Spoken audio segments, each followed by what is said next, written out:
Welcome to the Odd Moms on Call, the podcast where we get real. Real moms, real talk, real impact. Join our diverse panel of moms from across the U.S. and Canada as we unpack the messy realities of raising kids in today's world. We're diving deep into how politics, policies, and culture shape our lives. And most importantly, we talk to our kids about it all. Get ready for honest, unfiltered, insightful, and sometimes odd revelations as we make sense of the world, one conversation at a time. Oh, hey, you're back with Odd Moms. Welcome back to another unhinged episode of Odd Moms, where we're talking about current events and how they impact our family. We have a small but mighty panel with us today and a new face. So we'll roll into our introductions before we even get into what we're talking about. I'm Chelsea. I also host Quiet Connection Postpartum Mental Health, and I am a non-binary stay-at-home mom of two. Hi guys, I'm Tianna. I am a registered nurse and founder of Love to Reform. I also have the PCOS and Prosecco podcast, and I'm just a ball of love and light and happy to be here with you all. Hi, I'm Lindsey, and I am a stay-at-home mom to one and a part-time caregiver to a young woman with Down syndrome. And I have a TikTok account where I talk about all things family and maternal mental health. So you can check me out on TikTok at bigsister.irl. Hi, everyone. I'm Brittany Chidley. I'm a licensed psychologist and mom of two. I have a private practice in San Diego, and I'm also a co-host on the podcast And We Feel. And I am aiming to decrease the stigma about discussing our emotional well-being with or without a diagnosis. And I am so delighted to be here. So thank you for having me. We are so super excited to have Brittany. We love adding new voices and new faces to our panel. So thank you for joining us today. Today, we're going to be talking about race and privilege and why it is so important to have these types of conversations with our family. Race and privilege are two words that can spark some big feelings and even bigger conversations, which is what we're here for. So today we're going to unpack what privilege means, why denying it can be just as harmful as overt racism, and how we talk to our kids about all of it without shame or guilt or sugarcoating. So yeah, and as always, we recognize that we're gonna feel our feels and we're gonna have our opinions, but that's what we're here for. Just like we talked about last time, the table, we need the table. We've got our hands and our claws dug in so that we can all keep that table and have a seat at it. So I guess we're gonna roll right into it.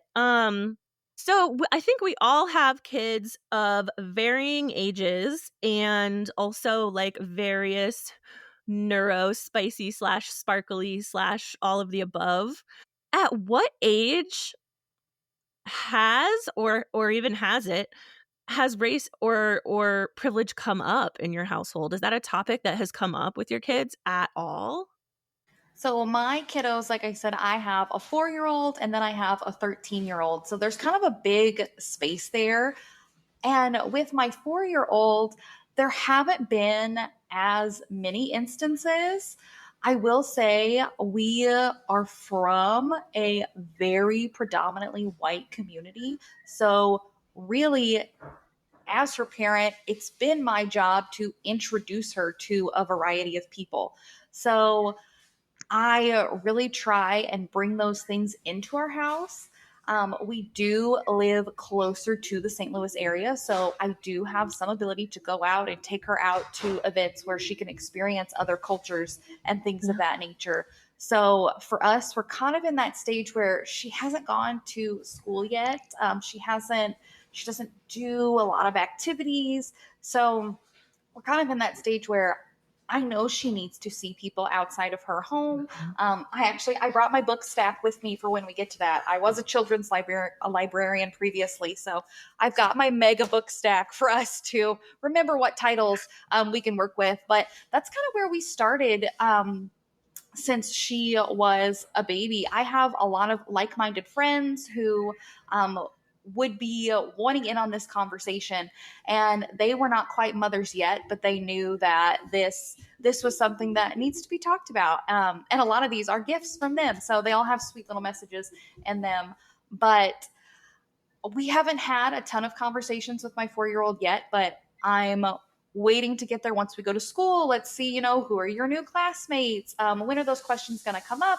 And like you said, Chelsea, we all have kids that are different, neuro spicy, like you said. With my 13-year-old that has Down syndrome, with her, we have had some conversations, and a lot of those conversations have to be repeated. She's definitely one to just say something, and you're kind of like, okay. And it is hard to gauge sometimes how much of the conversation she's picking up, but I don't think that's an excuse to not have conversations. Just you have to keep having them over and over. I love that you mentioned the kids books. Like, I know I'm jumping in and I do that a lot, but I'm so glad that you have your stack and that I also have many of the titles that I saw in that stack. I'm also a book lover, children's book lover. And before I even, like, I don't need to get into my whole spiel yet, but like reading in terms of so many of the things that we talk about on Odd Moms is such an easy in for opening up these conversations with your kids. Like, books are it's just literally like the easiest way to sit down and be having a conversation without realizing you're having a conversation about heavy topics. Just some things to throw out there, like babies as young as 6 months old start showing preference for faces of their own race. And by 2 to 4, children can start internalizing any sort of ideas around race that have been perpetuated by their family members or caretakers. So it is super important to read those books and have those conversations really, really early. I love what Lindsey had to say, and I was also thinking about the privilege and the race part. Obviously, we don't choose our race. We can choose how we show our privilege and talk about our privilege. And that was something, even when I was pregnant and thinking about the car seat and the stroller and the pack and play and all of these things that we purchase and consume, how to come across what feels right for me. But even the taking time off from work, I'm self-employed and had complications at some point with my second. And the privilege of being able to take time off, the privilege of maternity leave, the privilege of having a second parent. Um, these were things of being aware and talking about with my partner pre-kids. And then bringing race into it. I love what Lindsey said about the books. That's something that we can have with my son, who is my first. I was really wanting to introduce all sorts of toys and dolls. That will be something in our neighborhood. My son will see a lot of white skin in our neighborhood. And so I think I tried to be as aware and conscious, but it's a sensitive thing when you bring in a child and family and all of the conversations that come with that. So I'm still learning too. I love what Lindsay and Brittany said, but specifically with Brittany, like my son. So I'm biracial, and so I consider I grew up like Hispanic, but I'm biracial, and so my husband is also Hispanic from a different country, and just the way the genes work, right? We're both relatively like dark. Our son came out very, very light. And so for us, that was like, first it was a shock for me because I never knew it mattered so much till I had a son who was very light, and I got very just questions from his pediatrician, from other people about the race of his dad, and then I'm like, why does that matter? Why are we so intrigued? But to take it a step further, my son did show preference very, very young to other women who look like his mom, not necessarily like him. And so that was something that was very confusing for me, if I'm honest, because I couldn't understand how he had preference for some, especially for darker women. And there's just not societal preference. And then I learned that he had a preference for his mom, and I was like, oh my God, like I fell in love all over. But we have the conversation because he's a young boy and he does say like, "Mommy, I want." He'll say something and I'll always remind him, it's okay to have preference. What it's not okay to do is to label a whole group of women or to assume that they all have the same attractiveness or unattractiveness because of where they come from.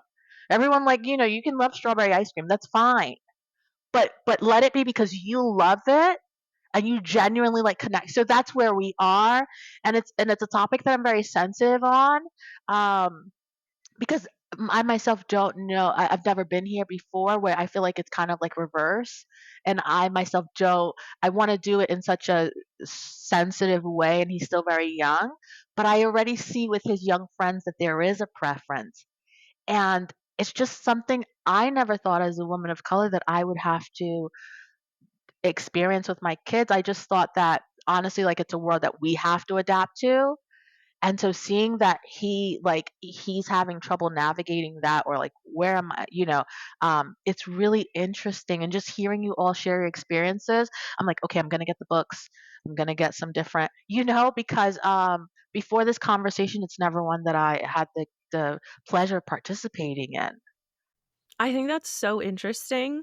And like, so if for listeners, if you are listening and not watching, um, this panel is not super diverse. Like, there are four of us here, and I'm not going to assume how everyone identifies in terms of race, but like, I identify as white.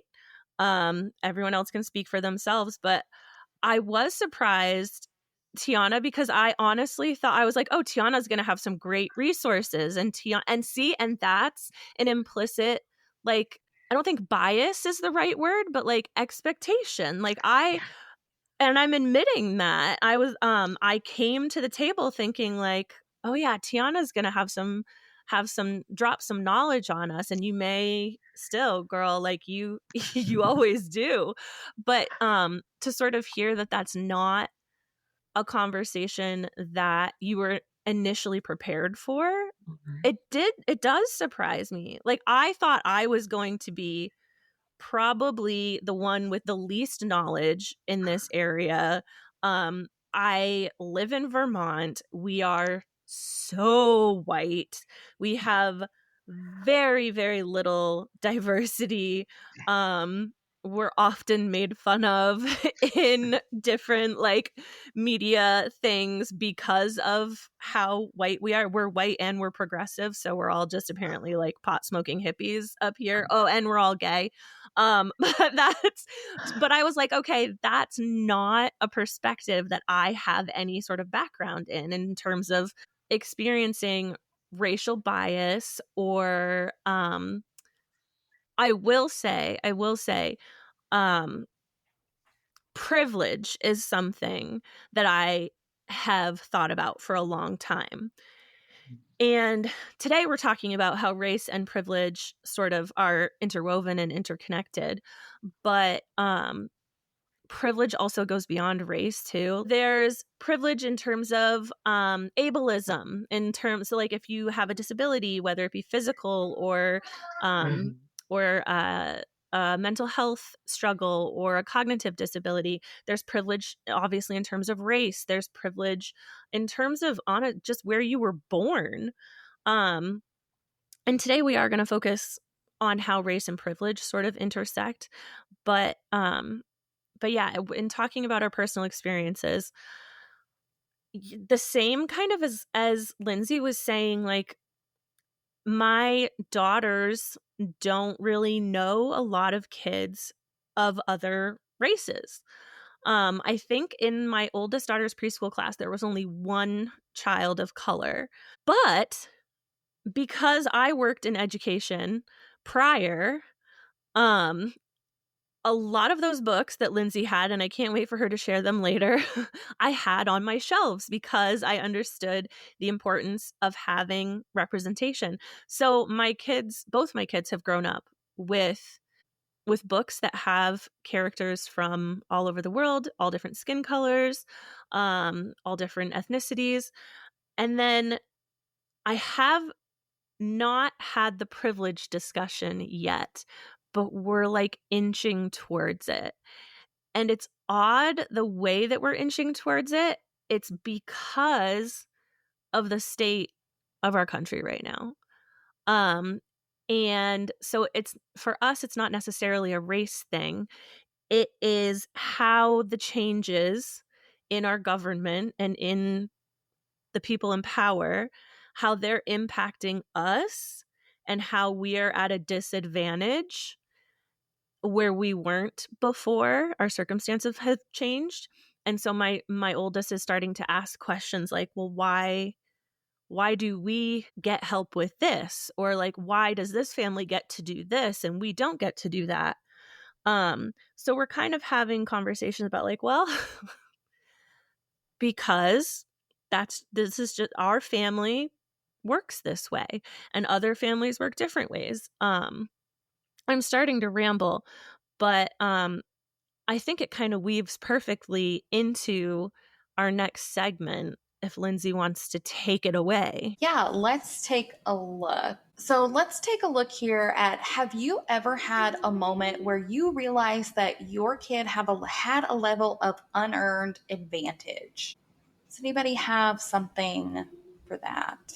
So going along the lines of what I was just saying, our circumstances have changed since having my youngest daughter. Lots of things changed. So my oldest, who is almost 10, more than half of her life, she came from a family with two working parents, two like white working parents who had a little bit of disposable income. We had student loans, so disposable income, I mean, we had a little bit, but she never wanted for anything. We didn't go crazy, but she never wanted for anything. And when situations changed and I had my youngest and I became disabled and I couldn't work anymore and our financial situation changed, the way that our family dynamics changed, she started to notice. She's like, what questions like, well, why can't if she sees a toy she likes, why can't we get that? Why can't we just go buy that? We don't need that. And saying like, okay, but like, can't we just go buy it anyway? Or if she wants to sign up for a camp or something, like, why can't I go to that camp? It's like, well, because that's a need. That's a want. That's not a need. And having to explain to her too, like, she'd be like, well, why does Jessica get to go to camp, but I don't get to go to camp? And it's her kind of unlearning the privilege that she had and that we had and that we didn't even realize we had. And now having to talk about like, okay, there are wants versus needs in life. And right now we need to focus on the needs. And that goes deeper, obviously. I'm thinking of a YouTube video, and if you guys have seen it, I saw this back in my college days, I think. And they line up this huge group of people and they say like, okay, take 3 steps forward if you were born to 2 parents. They say, okay, take 2 steps forward if you identify as white or Caucasian. Take 2 steps forward if you graduated college. And it shows you how all of these privileges that you didn't necessarily, or you didn't choose where you were born or who you were born to, or if you could afford to go to college, those weren't choices that you made, but how those factors impact your privilege. So that may have been confusing and rambly, but those are the 2 things that come to my mind when we're talking about privilege. I resonate a lot with what you were saying there, Chelsea, just with even though the other child that I take care of part time, she is my niece, she is my brother's daughter. But I do take care of her part time. And that is where I have had some conversations with my 4-year-old on the privileges that she has, because my 13-year-old was born to teenage parents. They were 16 and 17 when they had her. And unfortunately, she was born to teenage parents that have been in active addiction since they were teenagers. So for 13 years. And her, and she's been abandoned by both of them on and off. And while I have been a constant in my 13-year-old's life, you can't replace the constant of your mother and father being there. It doesn't matter how many adults you have, that are the constant in your life. When you have them, and regardless again of cognitive ability, you still know that and you see that. And I've had some conversations with her, with my 4-year-old, when my 13-year-old is upset, or she, doesn't understand, like, why, she got to see her mom for a day and then all of a sudden she's gone again. And I personally struggle sometimes realizing that I have been able to give my 4-year-old so much privilege that she has again, I identify too as white, Chelsea, like you said. You didn't want to assume anyone's race, but for people who aren't watching, I am white, and my 4-year-old will be a future white woman born to 2 parents. I am privileged to be a stay-at-home mom. My husband works right now. I don't have to work. The way the economy is going, I'm probably going to have to go back to work. But either way, she'll have 2 parents who are working, who graduated from college, and who have been here with her every step of the way. And my 13-year-old has never had that. So I've had some conversations regarding privilege with my 4-year-old. I feel like I'm rambling too, Chelsea. So it's just going to be a rambling day. And two, sometimes I personally feel that guilt that while my 13-year-old has a guardian, her maternal grandmother is her guardian, and she takes great care of her. She lives in an older trailer in a neighborhood. I live in a nice house, and I take care of her part-time. She's here. I'm doing what I can in this moment. But they have very different lives, even though when they're here in my house, they get to have the same life. So it's an interesting dynamic that I know as my 4-year-old grows, that she's going to continue having more and more questions about. And that's a small conversation that we're starting now. Thinking about raising kids and young ones, it's developmentally appropriate for children to think that the world revolves around them, right? And then we give different children different permissions, and asking certain children to be more obedient or follow rules, while other ones get more permission to have certain behaviors. And so I think that was using, the words for kids to express their feelings and to be upset and not want to share at parks, but not necessarily just say, everything is yours because you want it. I think that started, pretty early, and it's still something, even with my children and their ages now, that we're having ongoing conversations about, like, who gets what and why. Why is it okay for them to get that and not you, or for your sister to have that or you to have that? Not everyone is going to respond the same way, but I think it's still an evolving process. I tell my kids all the time, one of my favorite quote, it says, I complained about my feet hurting until I ran into the man who had no feet. Right. And I tell them this all the time because it's so easy to complain from a place of privilege. And even in the place that we are politically, we are still, it can feel like it just can feel like a very heavy time, especially for people of color. Even then, we still have to acknowledge how privileged we are, right? Just to have a roof over our head, we got food, we've, mom's homeschooling them. But I feel like the time that I realized that my kids were really privileged was, I used to work for a PPAC, and oh gosh, I mean, nursing has broke my heart in so many ways. PPAC is a center where special needs children go who are too sick for daycare. So it's like, you want to talk about privilege?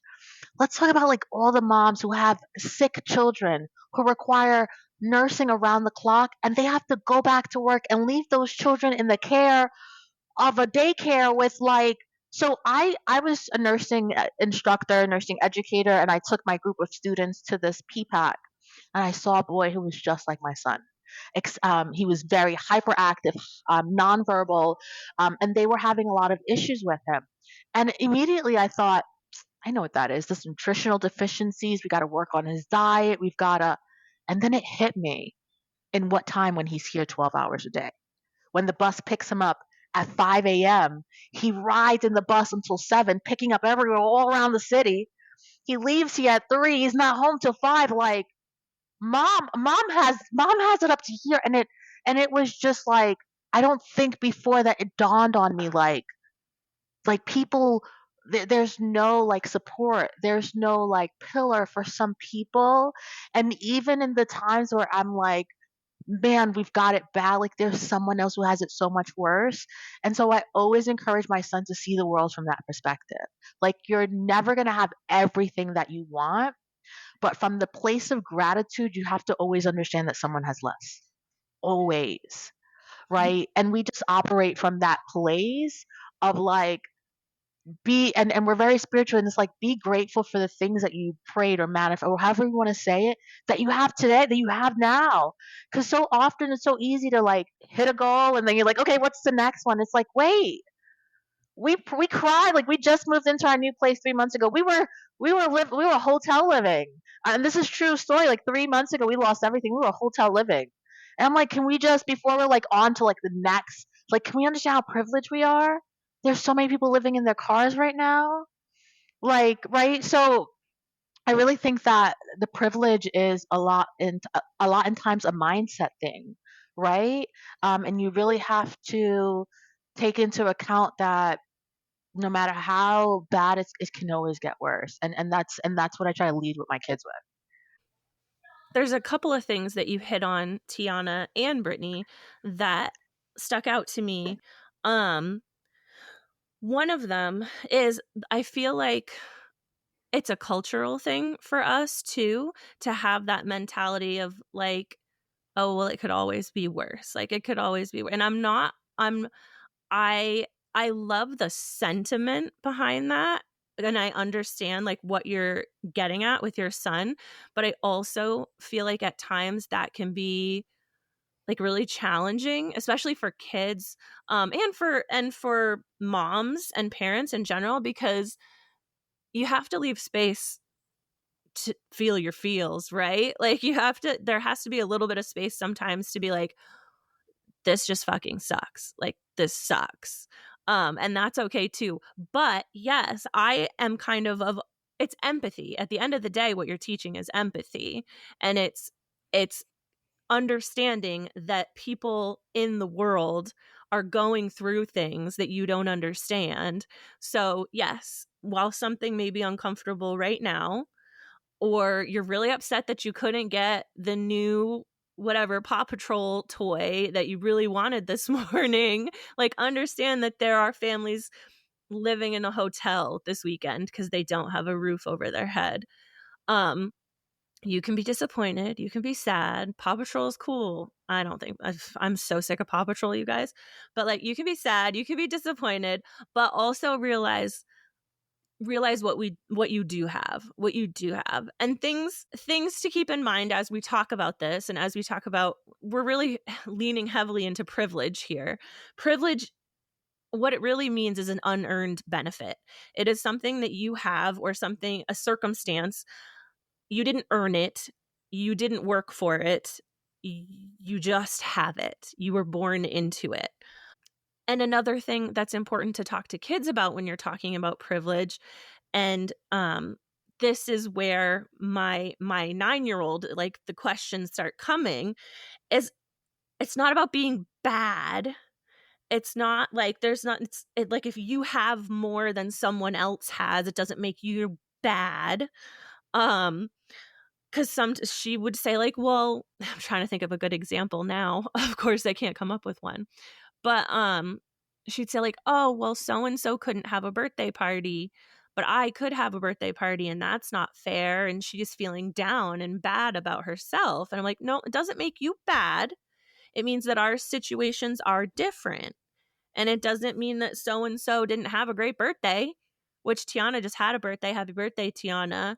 But so instead of instilling that shame, it's the empathy. It's the empathy that Tianna was talking about. It's the empathy, it's the understanding, and it's the willingness to fight the good fight to make sure that privilege doesn't define all of us.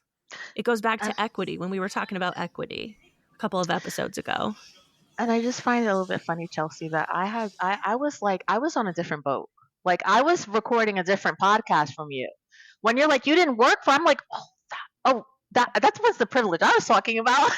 I'm so sorry. I'm like, when I hear you explain, I'm like, wait a minute. Did I go on a tangent? Like totally like that wasn't privilege. I'm so sorry. Oh no, you're all good. No, you were Okay. were talking about privilege. You were. Because you were talking about like I love that you always have these one-liners. Like you when it comes to sound bites, Tianna, like I can always count on you because you have these perfect one-liners. But like talking about like if you complain about your feet hurt and then you see the man with no feet, like again, that could be considered privileged if you want to take that absolutely literally. Like I was born with feet. Okay. There are people who are not born with feet, and that's not a choice that I made or that they made. So no, girl, you were on it. Yeah. You were on Thank it. you. Give me a little confidence for the rest of the episode. I was on it. Thank you. You were on it. I think I can circle us back real fast here and just kind of bring us together. Because when you paused, Chelsea, and you said that we have to remember that privilege equals unearned benefit, I think that's where a lot of adults that reject the idea of privilege get lost, is that they don't understand the definition. I see my own family members, post things on social media. Lots of times they're just sharing stuff that says, I've worked for everything I have. And that's fantastic. I know you have, but that's not the same thing as privilege. I know you've worked for certain things, but that doesn't mean there were unearned benefits along the way. So having those unearned benefits, it doesn't make you bad to realize those things, but you have to stop and realize them. And I'm glad that we're having this conversation so that our kids grow up understanding the meaning of the word privilege and not just thinking that, well, I'm working for these things. No, it's the things you didn't work for. You just have them. They're just there. Yes, Lindsey, for bringing us full circle there. See, both Tianna and I were like, we're on rabbit holes and we're tangent, and you're like, no, this makes perfect sense. We love you for that. We do. Tianna, do you want to bring us into the next segment? How do you talk about cultural appropriation versus appreciation with younger kids? Cultural appreciation, taking from another culture without understanding or respecting it, especially when that culture has been marginalized. It often shows up as costume, trends, or profit without credit. Think using someone's culture like a fashion accessory. And then cultural appreciation is respectfully engaging with the culture by learning about it, honor its meaning, and supporting the people that come from it. Think sharing space, giving credit, and staying curious without being careless. This is such a huge question, Tianna, and I'm so glad that you chose this one because I wanted to talk about it so bad. And I can't wait. I want to hear other people's opinions about this. But again, we've all recognized that we're of a similar age range here. We're all either millennial or elder millennial. And I don't know about you, but I am a proud Disney adult. I don't care. Oh my God, the amount of censoring of Disney that I grew up with that I am now like, oh yeah, we're not watching that in my house with my kids. Keep watching Pocahontas for the first time with your 4-year-old and being like, what is this? Yes, like It was this a is not horrifying what I experience. remember. Yes, we grew up with Pocahontas. We grew up with The Hunchback of Notre Dame. We grew up with Mulan. We like, and as kids, we I don't know about you guys, but like I felt empowered by some of those characters. I'm gonna be honest with y'all. I was all about Grandmother Willow. So like Pocahontas could do her own thing. I was all about Grandmother Willow. But like then as an adult, learning not only the real stories behind these movies, and again, this is just one example, but also the way that they just the dialogue. If you just had the script alone of these movies and you were looking at it today, it would never make it past your desk. It's like, what in the world? They are racist, they are sexist, and I know that there are going to be people that are going to say, well, it was the times. They were different times. They were different times. But yeah, we're making the decision now, my husband and I, and it's not just Disney movies, it's books, it's just Halloween costumes, it's things like that. It's like, no, that's actually not appropriate. Um or that's actually offensive to an entire culture. And how do you explain that to I have a 9-year-old and a 3-year-old.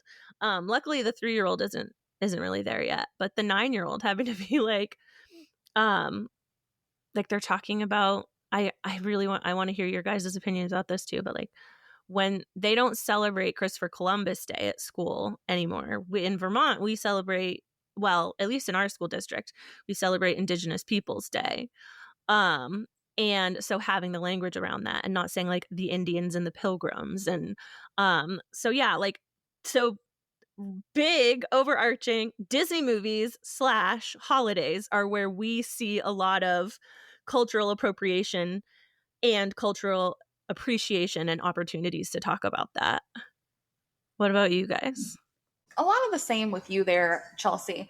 And like you said, we're all around the same age. So it's hard to remember, my kiddo might see pictures of me in my Indian costume from the 4th grade play. And she's like, oh, I want to do that. And I'm like, I don't think you're going to be doing that.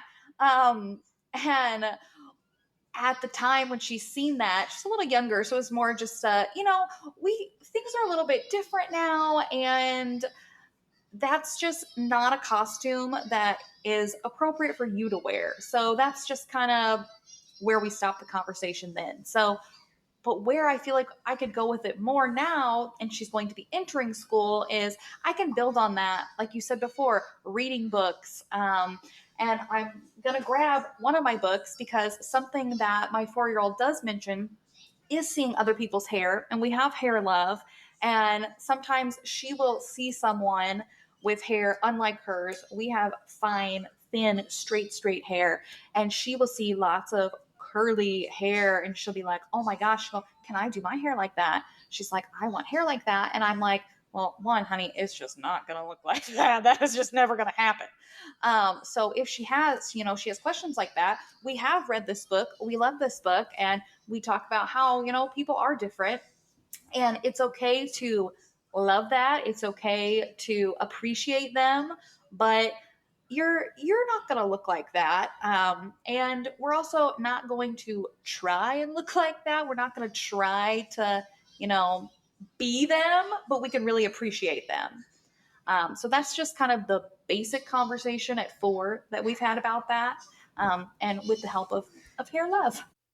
I'd have to echo, Chelsea, what you were saying about Disney and just being in utter awe of taking a over decade break from Disney and then coming back to Pocahontas and the Jungle Book. Horrible, like what we see.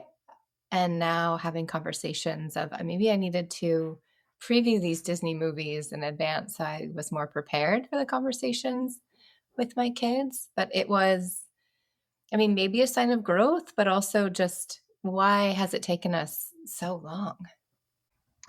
I can totally relate to that. My kids have like special interests where they're not really like on the Disney train, which I'm grateful for that.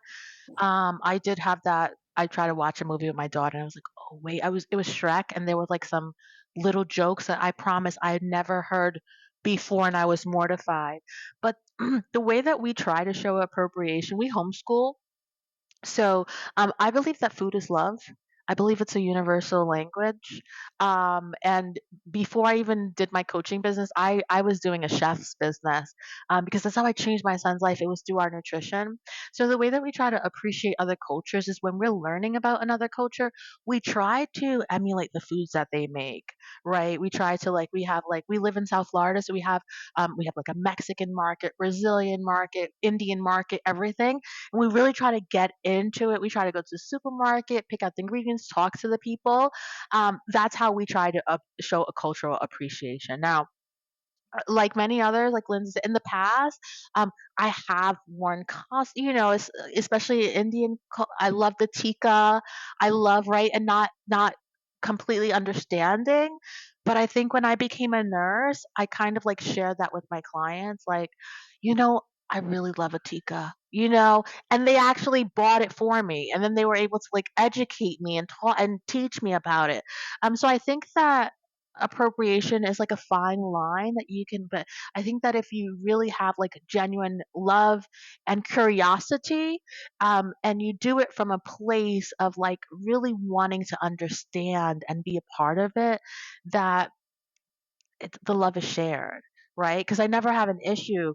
Um, Yesterday we were at the pool and these people had like these bags of milk in a Ziploc bag, but it was sealed, and they gave it to my son, and my son was like, and I was like, what? They were like, oh, it's a Brazilian treat, and I told them, okay, we'll go to the Brazilian market and we're gonna learn about it and we're gonna try it, and that's gonna be our way of trying to appreciate a culture that we don't know much about.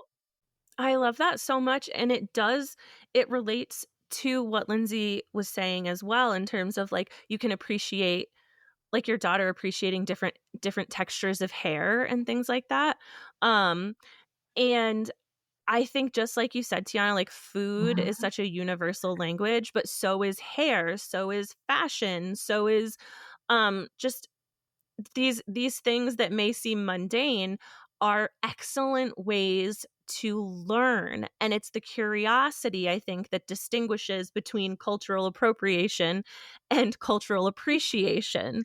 Say it again. Yes, right? So it's the curiosity. So nurturing the curiosity, doing exactly what you're doing, talking to people of different cultures and different backgrounds with curiosity instead of I have this image in my head, and it's because of our generation, but it's like the can I touch your hair? Like that's not a really nice question to ask people. No, a lot of people will probably say no. Some people might say yes, but like, so it's the difference between can I touch your hair to wow, your hair is gorgeous. Wow, what do you do? How do you style your hair? Teach me about that. Or like, "Oh, yeah, I love Mexican food." Or instead being like, "Oh, this is delicious. Can you tell me about the recipe? Is this a family recipe? Is this like" so it's the curiosity, and that's a great way to talk about it with your kids and as adults. It's not that difficult. It's really not that difficult. I think we overcomplicate it a little bit. Again, I'm just because you know me, I'm throwing in the facts and statistics. But as of 2022, which feels like forever ago now, only 38% of children's books published featured any BIPOC characters.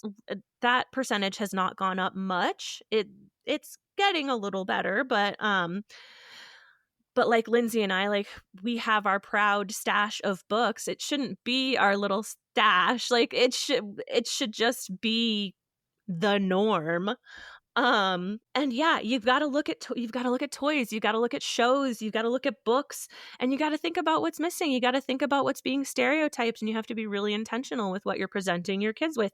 It doesn't mean you need to shove race and privilege down their throats. It doesn't mean you have to we're watching this show because it has an all Hispanic cast and we're not going to watch this other show, but it's more like, hey, that like perfect examples on Netflix. If you guys haven't watched them, you need to. But so Kipo, there's a show called Kipo, and it's great for like the 5 to 9 age range. And She-Ra and the Princesses of Power, which was a thing in the 80s, and then they brought it back. And holy, the diversity in gender and race and sexual orientation, in just everything. Like, it exists, and having it be there as an opportunity, not as like, no, we can't watch that and we can only watch this, like, which I think this group of odd moms is so good at doing. And that's one of the positives of, I think we demonize screen time so much, but we can use it as a tool when we're watching things as a family. Or, I was just saying to my husband the other day, my daughter was excited about a new show coming to Netflix. Now I forgot her name, but it's set in Hong Kong, and she loves this cartoon. I cannot remember the name of it, but there was a new season coming out, and she's so excited. We even wrote it on the calendar. And I told my husband, the variety of cartoons available to you at any moment is insane. But it doesn't have to be a bad thing, because we can find that variety. Was I watching shows when I was younger with such variety? No, I wasn't. But now, I can show her from, different countries, races, abilities. We can see all of those things in our home. Yeah, jumping into how we navigate pushback.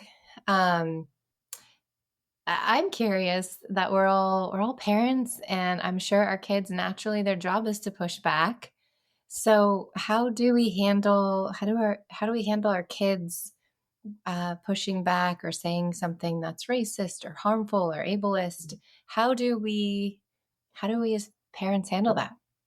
That is such a powerful question, and a difficult one to ask. Like, I'm excited. I'm glad you chose that question, because our children are going to make racist remarks.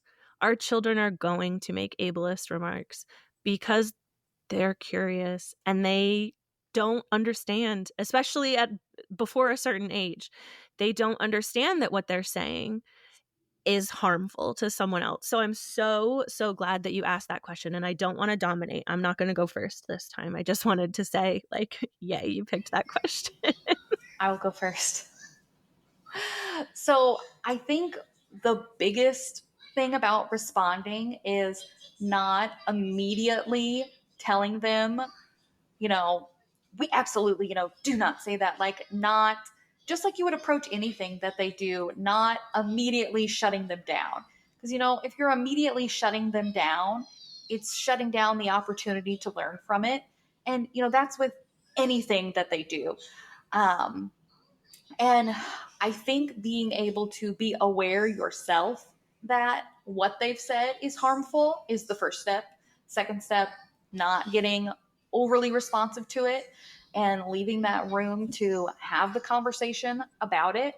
And then thinking about it yourself, and, where did they maybe hear that? Where did it come from? And just having a little bit of reflection there.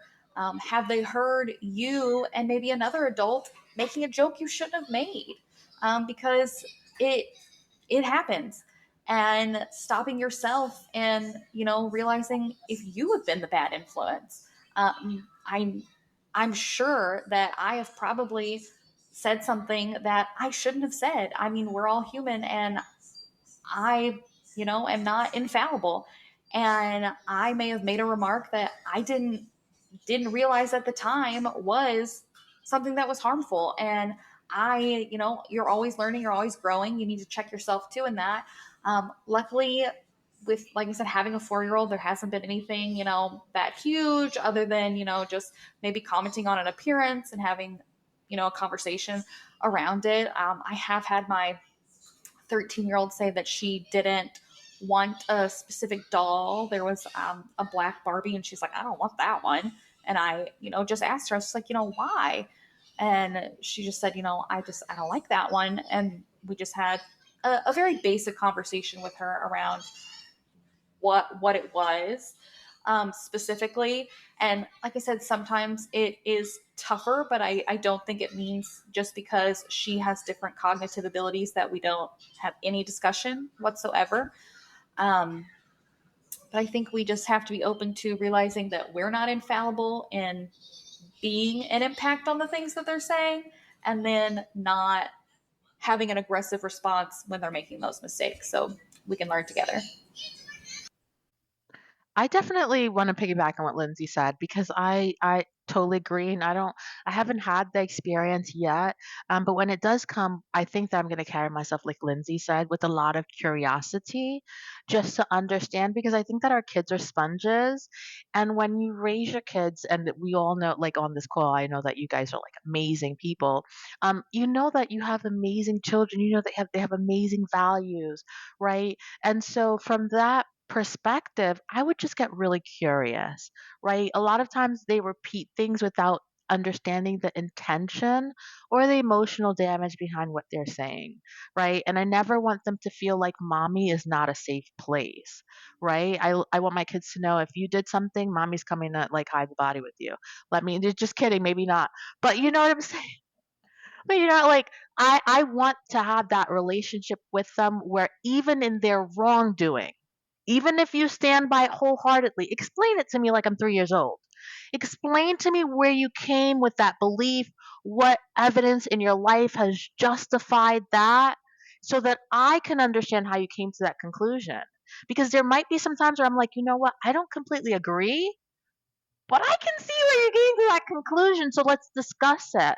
And I just think that as long as you create that space where that corrective conversation can happen, and you're extremely curious about where they got it from because you know that it's not malicious, that's honestly the best way, like Lindsay said, that I would approach the situation with my kids, because I know that they've got a heart of gold, and that maybe in their attempt for connection, to be popular, to be, they might have picked up something that they thought was cool without really understanding the meaning behind. Even as an adult, I hear the other day I understood that the word, if to say somebody has chinky eyes, that was something negative that should not. And I was like, oh my God, as a woman of color, I say it, and I was like, wow, even at my big age, I am still unlearning. I am still like assessing my vocabulary. So I try to have and I will have that sort of like tenderness with them, right? Because I might have said it not even meaning anything negative by it. So the same thing. I was just going to say, I think in my worst moments of responding has been my own discomfort, not knowing how to respond. And that being met with silence, like shh, or not now, or something that kind of shuts down the conversation because I'm uncomfortable. And then in my best moments, I've come up with more two questions to ask. Like, are you trying to tell me something, or are you asking me something? And trying to figure out if they've noticed something different and my child wants to tell me what they've seen, or they're trying to figure out and they're trying to ask me something. And I think that whole spectrum of either trying to shut it down or open it up really just stems from my own level of comfort. I love that though, and I love your willingness to be vulnerable in your response like that, because just like Lindsay said before, like we are all going to mess up. We are all going to mess up. The difference I think between this generation of parents and our parents and the generations before them is that we're willing to admit when we screwed up, and we're willing to admit it to ourselves, and we're willing to admit it to our kids. And even saying, like, it feels icky to say like I screwed up or you screwed up, there's nothing wrong with it. It goes back to curiosity. It goes back to everything Tianna was saying, Brittany's saying, and Lindsay was saying. Everything comes from a place of curiosity. And like Brittany was just saying, are you trying to tell me something, or are you trying to ask me something? Are you trying to, it's all about learning more and digging deeper. The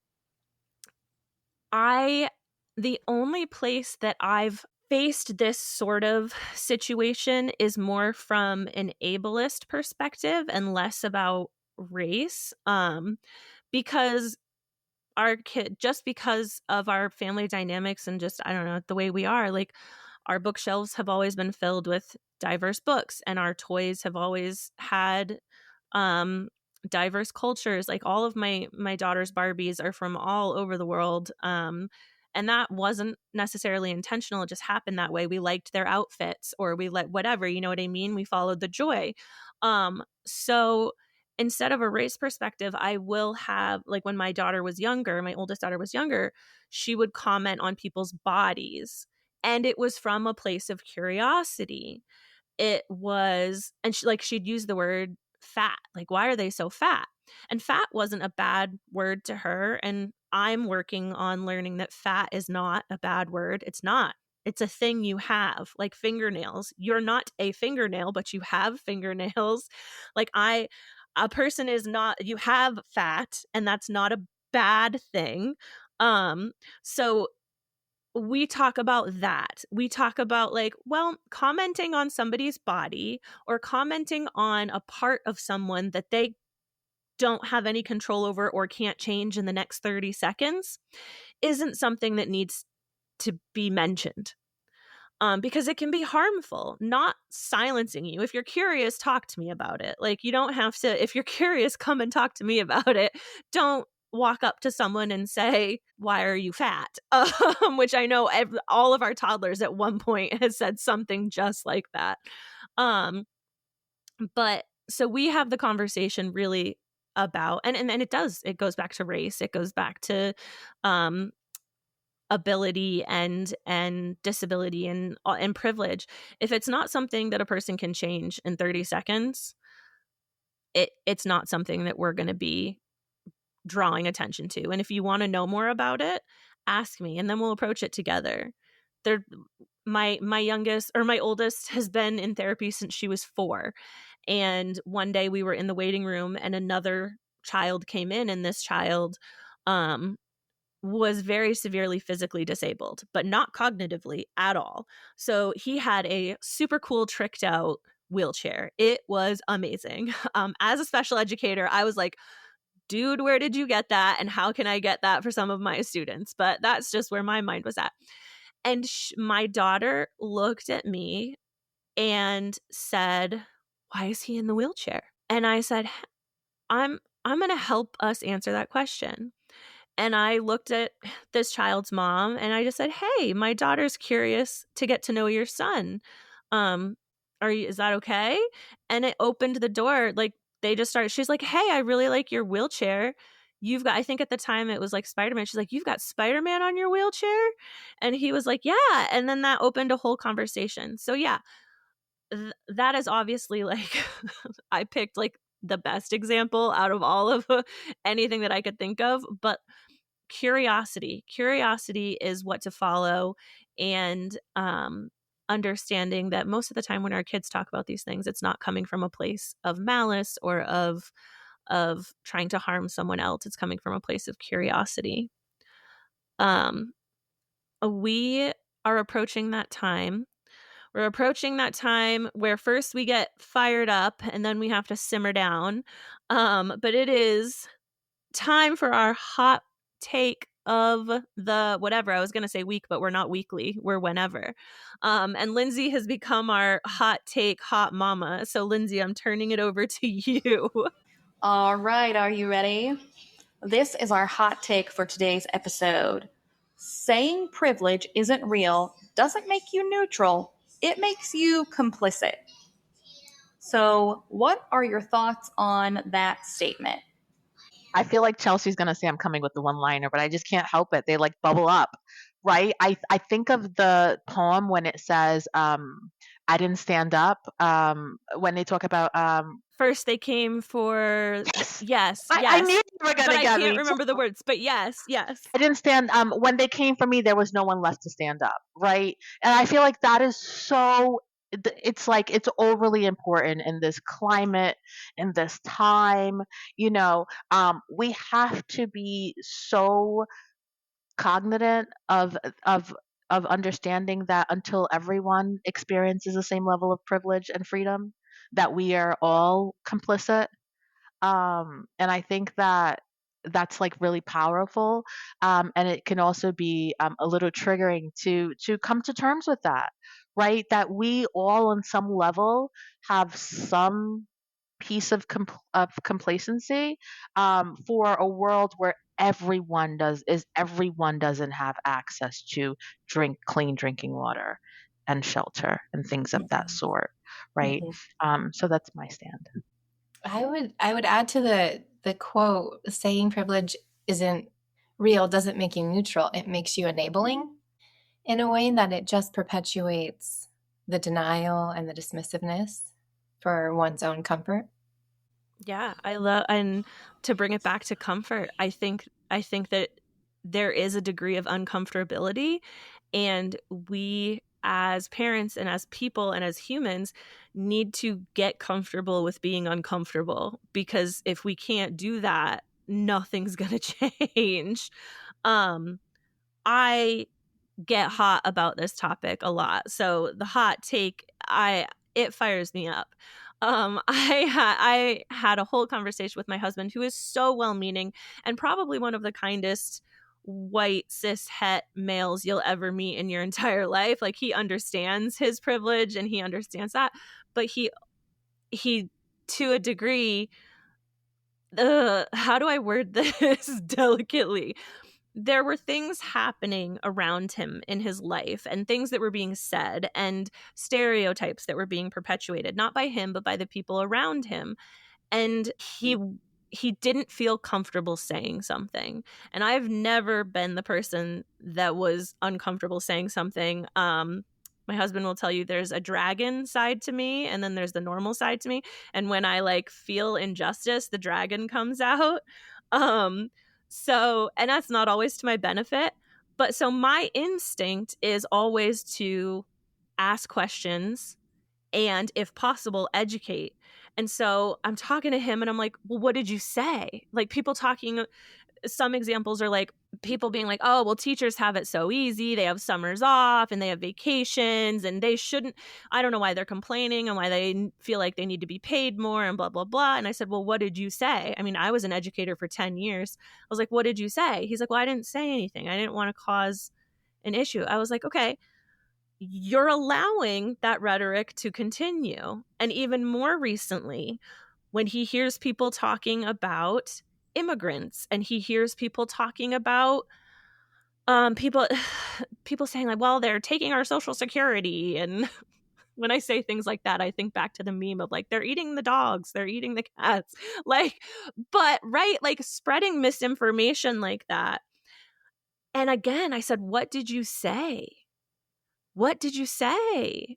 And he said, well, I didn't say anything because I wasn't part of that conversation. And I was like, Ben, I understand that you're uncomfortable. I understand. But if you don't say, you don't have to go in there and be like, whoa, whoa, whoa, guys, like, hold up. Like, this is what, you got to stop talking like this. But you could say, hey, could you tell me a little bit more about what you mean by that? Or even like, oh, how did you come to that conclusion?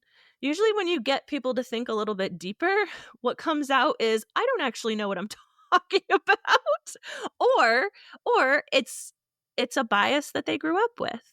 So yes, I 100% believe that if you don't acknowledge your privilege, and on a broader scale, if you don't acknowledge injustice and you don't say something, you don't probe deeper, you are complicit in continuing that behavior and that rhetoric.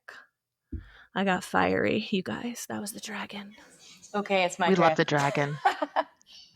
Because Chelsea, you made me like, because I've had very similar conversations with my own husband, who is also a white male, and he'll be telling me about, something, and I'm like, okay, and what did you say? And he's like, I didn't say anything. And I'm like, how did you not say anything? And I think sometimes, one, yes, he's uncomfortable. And then two, he feels like, I am this white male, I'm not going to say anything. But here's something we didn't talk about. You have to see your privilege, because guess what? You can also use it for good. You can use your privilege and come from that place of amplifying other people's voices who don't have that privilege. You can also use it to share information, just like people who have a platform can use that to share resources and share people who are not getting that visibility. You can use your privilege for good. We said it's not bad, it's not inherently bad. It can be used for good. Use your powers for good. If you don't see it, you're saying, hi, I have this and I'm very happy to have it and I just don't really care. Honestly, that's how you feel about it. Yeah. I mean, I think that sums it up. We are at the point where we take off our odd mom mics, we set them down, and until we come back together again. But yeah, talking about privilege, it's not about shame. It's about honesty. It's about curiosity. Our kids are watching how we handle tough conversations with them and with others, and they're going to inherit whatever lessons we choose to model. So silence and denial, is that where we want to be? Or action? And us as odd moms, we're choosing action. We love to leave you with resources, and I'm going to summarize because there are so many and they are so good. But in terms of talking about race and privilege with your kids specifically, books for parents. So these are not books that you're going to be reading with your kids, but so you want to talk about race. And I am not going to offend by trying to pronounce this person's name, but it will be in the show notes. I'm horrible at pronunciation, so I will put it in the show notes. Check it out. Raising White Kids by Jennifer Harvey and Parenting for Liberation by Trina Green Brown. So those are some books for parents, books that you can read with your kids. Hair Love by Matthew A. Cherry, which we love, love, love. The Day You Begin by Jacqueline Woodson. Anti-Racist Baby by, I believe it's Ibram X. Kendi. That will also be in the show notes, but I have that book. All Are Welcome, which is another book I have by Alexandra Penfold. There's podcasts. There's Code Switch by NPR, which let everybody pray for NPR. And public broadcasting in general. The Conscious Kid on Instagram and Patreon, embracingrace.org, and some actionable tips, things that you can do. And just adjust your media shelf for diversity. Think about the shows you're watching. Think about the books you're reading. Look at your toys. Use everyday moments to talk about equity. And we've talked about the difference between equity and equality. Go back to our previous episodes to learn more about that. And always encourage questions, even awkward questions, because curiosity is what is going to promote growth. So that's the only preaching you're going to get from me. But from all of us odd moms, we still don't have a sign off. Lindsey's We Just Keep Getting Hotter feels so good. But yeah, I don't know. We're here, we're talking about it, and we want you to talk about it too. So send us a message, share an episode, and we might just talk about something you brought up on our next episode. You've been on the line with Odd Moms on Call. Because parenting doesn't come with a manual, but at least we've got each other. If you've loved this episode, don't forget to subscribe. Leave us a review and share it with your fellow moms or anyone else who could use a little chaos with their coffee. Got a hot take you'd like to share? Send us a message or shoot us an email at oddmomsoncall@gmail.com. We might just talk about it on the show.